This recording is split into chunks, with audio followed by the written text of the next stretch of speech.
Tonight, the Trump administration continues to separate children from their families at our border. We've got new details on how the kids are being treated. We'll look at the growing opposition to the policy and the political cost it could have for the GOP come November. Then we look a little closer at home and the return of retrial, of one Dean Skelos. We've got the report from the courthouse that as the former Senate Majority Leader in New York fights to try and stay out of federal prison. Also, my conversation with New York Times reporter David Sanger on his new book about cyber war. It's the new frontier, and it is worse than you think. Good evening, everybody, and welcome to RFL. I'm Richard French, and thank you for joining us this Tuesday. It has been another day with all eyes on both D.C. as well as along the Mexican border. That as the president continues to try to play chicken over immigration policy with thousands of young kids caught in the middle of it all. President Trump again today defending his administration's decision to separate children from their families at the U.S. border, with more than 2,000 of them now locked up in cages as the government prosecutes their parents. We are seeing more and more images of those kids, and we're hearing them and their captors as well.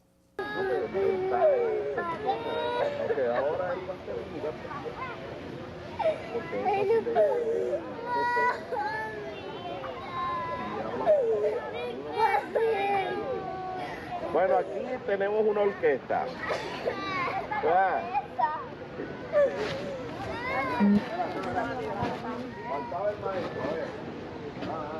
¿De dónde son ustedes? ¿Y tú? Guatemala. No llores. Vas a llegar con... Mira, ella te va a explicar y te va a ayudar. ¿Cierto?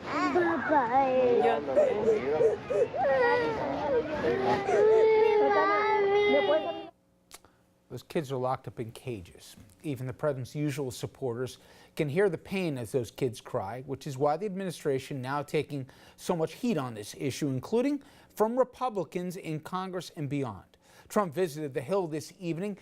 As we speak right now, he's sitting with House Republicans, and he's trying to keep them on board with his zero-tolerance policy. Mitch McConnell, the Senate Majority Leader, said today the Senate is working on a bill that would end the separation policy. And I should also mention, some big names are breaking from this administration, not just the usual suspects challenging the White House. Of all people, Ted Cruz, Anthony Scaramucci, Paul Ryan, even the usual sycophantic New York Post editorial board condemning the policy, and the White House for implementing it. And one Democrat says she can't understand why more Republicans are not on this list. Many more of them should speak up. And, you know, I hate to call them what they are exemplifying, like gutless wonders. They need to step up and act like decent Americans who understand the history of our country and the role that immigrants have played. And there's more. Every living first lady has now come out against separating families. I don't care their political persuasion. Melania Trump even would not and likely could not criticize the policy itself, but she is criticizing the outcome. And the strongest condemnation, it came from Laura Bush. Mrs. Bush, comparing the policy to the internment of Japanese Americans during World War II, called it, quote, one of the most shameful episodes in U.S. history. And even if the policy wasn't so cold-hearted, even if this wasn't just some despicable power play for the president to get his funding for his border wall, even if this policy somehow made sense on a legal, national, let alone a moral basis, this administration is handling its bad policy badly. Officials contradicting one another, twisting themselves into knots to try and defend the indefensible. The latest example came yesterday from Homeland Security Secretary Kirstjen Nielsen. Joining me to help separate fact from fiction that Nielsen was spinning, I want to bring our senior political correspondent, Andrew Whitman. And Andrew, I don't know, before we even get into this, have you seen an issue, a self-inflicted issue,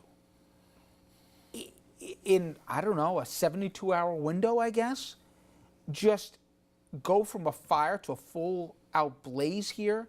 And there seems to be complete tone deafness over just how badly this is being received. You know, it's funny because we are trying to find comparable things. We talked about the harassment of detainees at Guantanamo and torturing them. In terms of bad political maneuvering, this is on par almost with a congressional shutdown where, both sides eventually blink at the last minute and one side doesn't realize that. But no, one specific policy with an outcome that's this damaging and that's causing so many concerns beyond just politics in terms of morality and human rights, no. I haven't seen that. And Secretary Kirstjen Nielsen didn't make it a lot better. She spoke for almost 25 minutes yesterday, and I could literally find fault with almost every answer she gave to almost every question. For example, at her briefing yesterday, Secretary Nielsen made several big claims that got lots of attention that either she or other members of the administration have contradicted. First, that the policy of separating families and putting kids in cages was somehow not an administration policy. This administration did not create a policy of separating families at the border. She also repeated the widespread claim that there was simply no other course for the administration to take. It's not a policy. Our policy at DHS is to do what we're sworn to do, which is to enforce the law. But Nielsen then goes on to explicitly describe how the administration's policy, including how they decide which families to separate, how it all works. We will separate those who claim to be a parent and child if we cannot determine a familiar or custodial relationship exists. So it's not a policy, we're not separating, and here's how we're doing it. And all of this contradicts Nielsen's own tweet from Sunday when she wrote, "We do not have a policy of separating families at the border, period." So if this has nothing to do with administration policy, why did we not see scenes like this one or hear of families being separated and kids being caged before early May? Because on May 7th, Attorney General Jeff Sessions announced a change in how the U.S. would handle families who enter the country, whether they snuck over the border or sought asylum in the U.S. Call it a policy, call it whatever you want. Listen to Sessions and see if we get a sense of the changes to come and what they would eventually mean. If you smuggle illegal aliens across our border, then we will prosecute you. If you are smuggling a child, then we will prosecute you. And that child may be separated from you as required by law. Either he's Nostradamus or this was all well planned. Need more proof that this is a policy change by the administration? Here are the words of senior White House advisor Stephen Miller, who reportedly orchestrated the entire thing. He told the New York Times, quote, "It was a simple decision by the administration to have a zero-tolerance policy for illegal entry, period. The message is that no one is exempt from immigration law. A simple decision known in political circles as a policy." And the administration had been considering this policy change for some time. Here's then Homeland Security Secretary, now Chief of Staff John Kelly, more than a year ago, talking about this very same policy change that he was considering at the time. If you get some young kids who are coming in, manage to sneak into the United States with their parents, our Department of Homeland Security personnel going to separate the children from their moms and dads? Yes, I am considering, in order to deter more movement along this terribly dangerous network, I am considering exactly that. So the policy had been under consideration for at least 14 months and probably since the beginning of the Trump administration or even before they took office. Note also that Kelly explained why he was considering the policy change. To deter, as Kelly put it, more movement along this very dangerous network.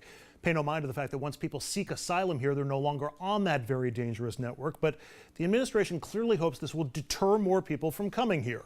A claim Secretary Nielsen not only flatly denied yesterday, but had the gall to act offended at the mere suggestion. Are you intending to send a message? I find that offensive. No, because why would I ever create a policy that purposely does that? Perhaps it's a deterrent. No.